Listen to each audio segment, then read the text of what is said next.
Hi everybody, welcome back to my garden. Today I am going to do some garden maintenance. You just saw me tying up my black-eyed Susans. They've gotten a little bit floppy and are starting to shade out some of my sun-loving things like my jalapeno peppers and some of my coneflowers. So I wanted to kind of get them away from those things to allow them to grow a little bit better. Today I'm just gonna go through and I'm gonna cut back some of my annuals, see if there's any perennials that need cut back. I'm going to fertilize some things, show you how I do that in my pots. I am going to set up this device, see if I can point it the right way, that I ordered off of Amazon. It's a solar animal repeller and it uses like ultrasonic technology to try to keep the pests away. I'm still dealing a lot with rabbits. They continue to just kind of demolish some of my stuff. They are eating away on my Annabelle hydrangeas. I don't know if I'm gonna have much left. They've eaten off my whole Casablanca lily. There's nothing to show you except for a picture of one bud. So I've just kind of had enough with the rabbits. So I'm gonna try this out and see if it works, and I will keep you updated and let you know how it does. I'm gonna come in and deadhead my dahlia. I go through and try to deadhead this probably a couple times a week. You can see that there's some spent buds on it, and the more that you deadhead it, the more that it will bloom. And I also think that it could use another dose of fertilizer, and I'm not actually going to do that today because I don't have the right kind.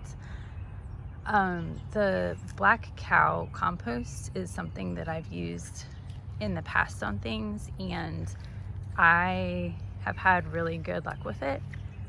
I was also looking over, I think it was the Swan Island Dahlia website, and they give some really helpful information on how to take care of your dahlias and fertilize them. And one of the things that they recommend is using like a cow manure based compost. So I'm gonna go and get a bag of that sometime soon, maybe later today. I'll pick up a bag and put some more of that on these dahlias because they seem to have kind of dwindled down a little bit in their blooming. So I want to give them a nice big boost. So I'm going to go through and trim them, and then I will compost them maybe tomorrow. This one actually looks pretty good, so I'm going to move down to this one. And when you deadhead, you just want to take your pruners and go all the way down to the next set of leaves and clip right there. You can see that this one is a spent bloom. That's what it looks like. And then I'll go through and just find all of those and freshen these up a little bit.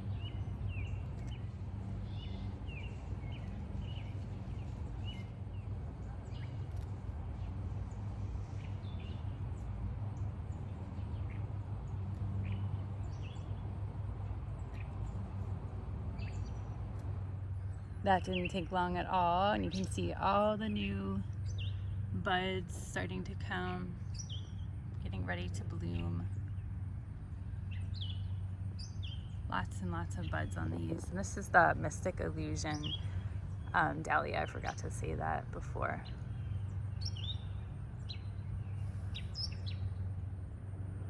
Taking a quick break from deadheading and trimming to show you my first Rose of Sharon bloom.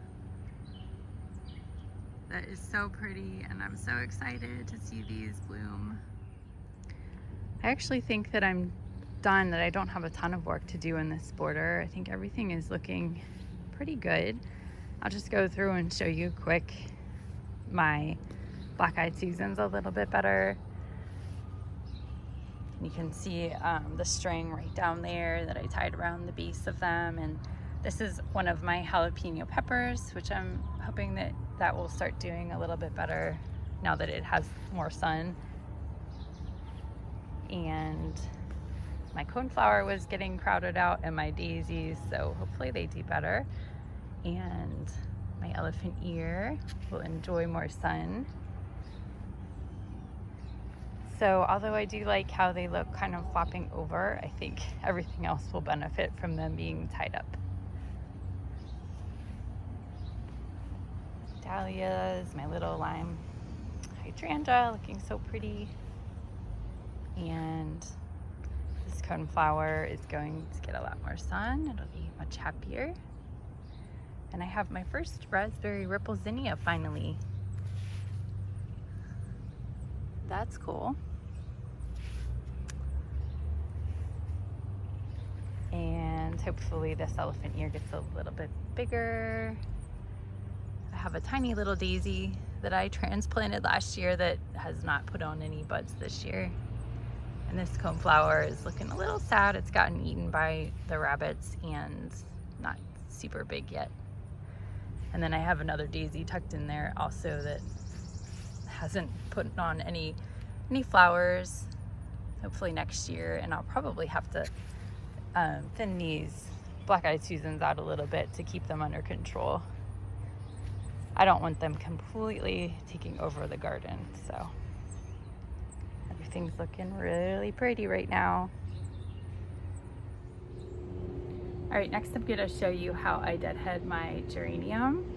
It's got quite a few spent blooms on it. It tends to do that after we've gotten a rain. Good thing is the blooms refresh very quickly, and if you keep it deadheaded on an ongoing basis, it just helps to promote all of this new growth, all of these new flowers, and really just keeps it looking its best.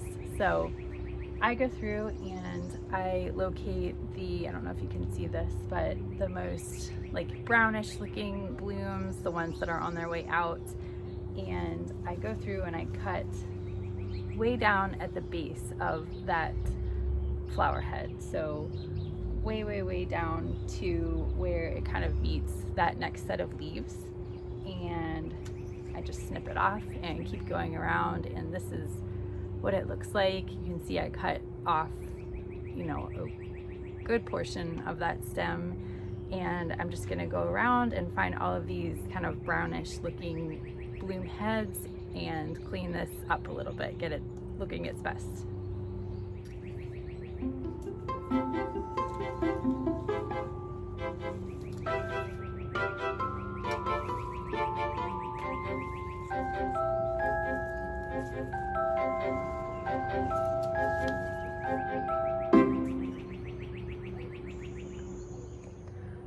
Just gonna give you a close-up quick before I move to the other side so you can see the spent bloom heads.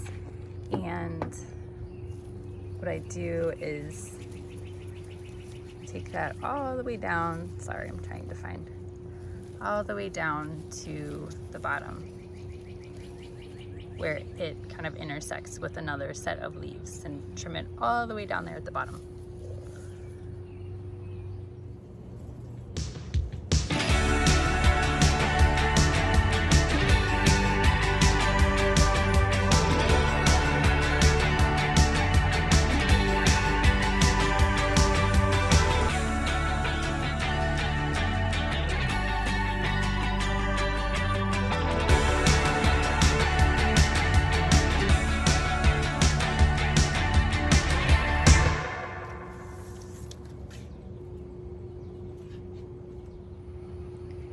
Looking much better now, much more refreshed, ready to put on a bunch of new blooms. There's a fresh one coming right there. So this is looking good, and I will show you how I fertilize it next. This is all that I use. It's just a water soluble fertilizer, Miracle Grow. There's a lot of different brands that you could use. I know Proven Winners has a brand. I've had this for a while, so I'm just using it up and it works fine for me. So I just take a big scoop of this and put it into about a gallon of water. It gives the instructions on the back of the container for how to use it for a watering can, how to use it for in the ground. But that's what I do. I just fill up my galvanized can with a scoop of this, and I go around and just drench my annuals in the pots. I make sure that there's usually water coming out the bottom of the pots before I'm done watering, to make sure that all of that really soaks into the roots and just gives them a really good feeding. So I do this about sometimes once a week, sometimes every 2 weeks, sometimes every 3 weeks if I'm, not keeping on top of it too well, but even 3 weeks, it's probably fine if that's all that you can do. So I'm gonna go through and I'm gonna fertilize my geraniums. I'm gonna show you how I'm gonna cut back some of my other pots and fertilize those. So let's get to it.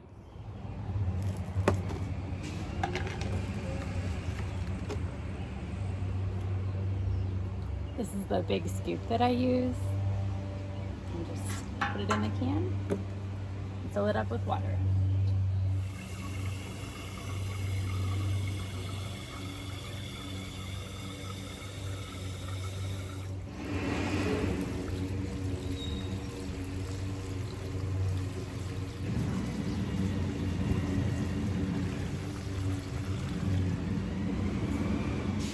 I showed you this grouping last week when I went through and potted up a couple of plants, and everything's looking really, really nice. I'm loving this new container, which, by the way, I did move that creeping Jenny to the front of the container. Originally, I put it in the back, which I'm not really sure what I was thinking. So now it's nice up front and center. The Geranium is loving its life right there. Geraniums. Everything is looking beautiful. This is a Calibrachoa that today I'm going to cut back a little bit, and my Bordeaux Petunia I'm going to cut back a little bit.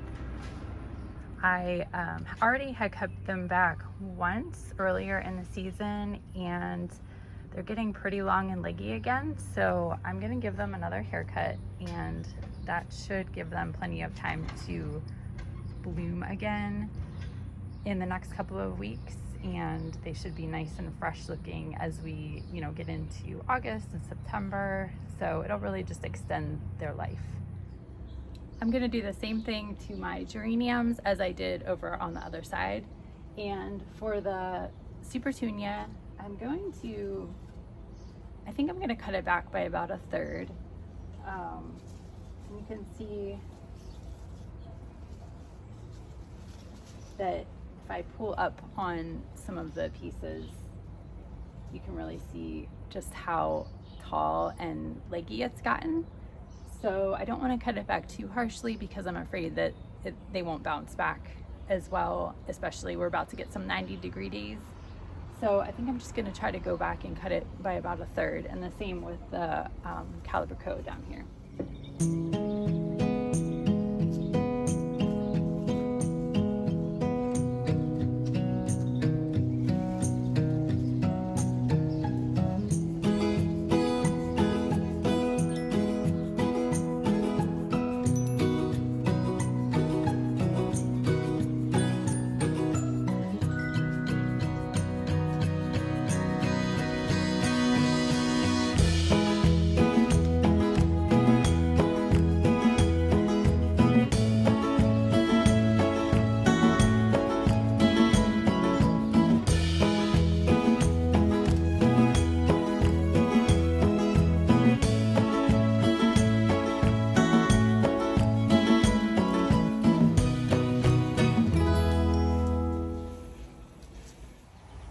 This is all that I cut off from those plants.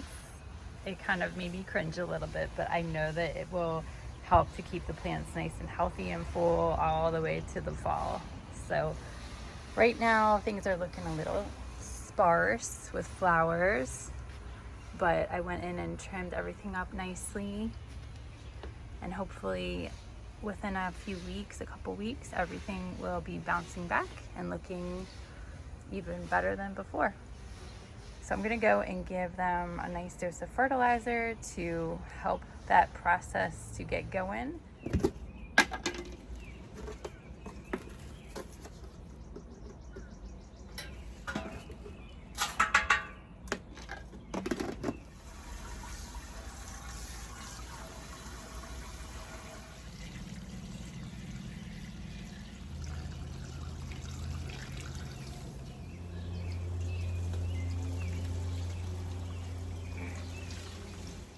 Okay, those pots are done on the deck. It took me about 3 watering cans to get through all of them.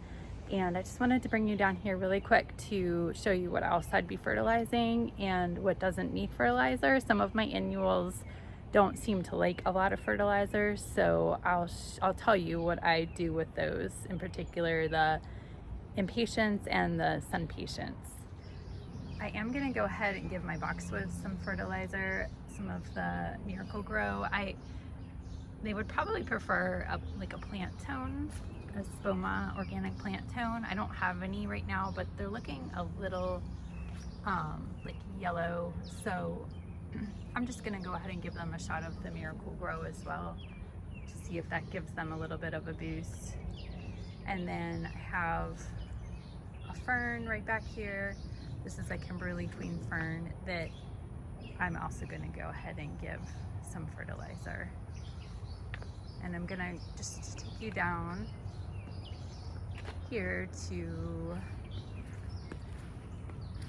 I'll probably give this begonia some fertilizer, but these are my Impatiens, and they don't seem to do well with a whole lot of fertilizer. If I give them too much, they seem to lose some of their blooms and just kind of are more green than anything. So what I do when I plant them is I put just kind of a generous shaking of Osmocote, just a slow release fertilizer, into each of their holes, and that's really all I do all season. So they seem to really like it. You probably could go and give them a dose of a water soluble fertilizer maybe like once a month or at a very low rate, but in general they really just don't need a lot. And the same with my Sun Patience. I'll go over and show you those quick. These are some of my Sun Patience, and then I have more out front by my porch, but I haven't given these anything except for some Osmocote when I planted them, and you can see that they're doing really well. So just a little tip for Impatiens and Sun Patience and fertilizing.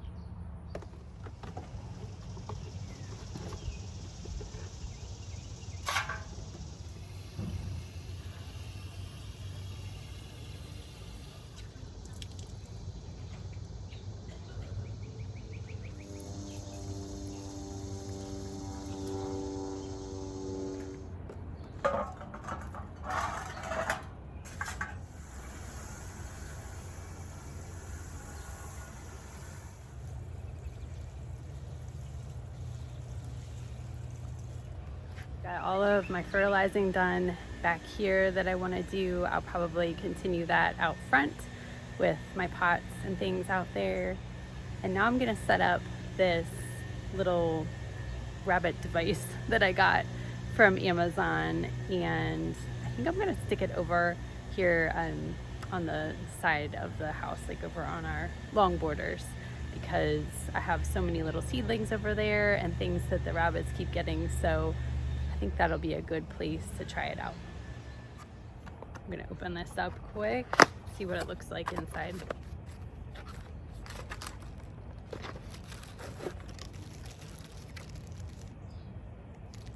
So there it is. Looks like it's motion activated by a sensor. Like maybe it puts off light as well. Guess this is the post that it goes on. It's hard to get on. And it just goes in like that, and comes with instructions, thank goodness, because this is confusing. It says it uses a strong ultrasonic wave to frighten animals. The wave is activated when an animal enters the sensor range, and then the animals feel uncomfortable and will run away from the area. A strong flashing LED is used to scare the animals, and I guess the LED will be activated when the animal enters the area. It also says it has alarm sounds to scare the wild animals, so this will be interesting. So I'm gonna go and I'm gonna read these a little bit closer and get it put in the ground. I read the directions a little bit more, and I'm telling you, this thing does something, because I can feel it. It's like, is making my ears ring and kind of giving me a headache. I don't know, it's really weird, but it has different modes. So you can see you can turn up its sensitivity right here. And these modes are meant for different types of animals. So like 1 is for like mice and things like that, and then 2 for cats, raccoons, etc. 3 for rodents. 4 is a combination of, I'll show you, it's kind of intense. The alarm starts to go off and it flashes lights. So it's kind of crazy, but I think that I don't know, I might start it on level 2 and see if that works. I don't want to scare away any birds or anything like that. So I'm gonna try putting it underneath my obelisk right here. I keep trying to grow so many things around it, and the rabbits and things keep taking it. So I'm gonna try it here and see how it works.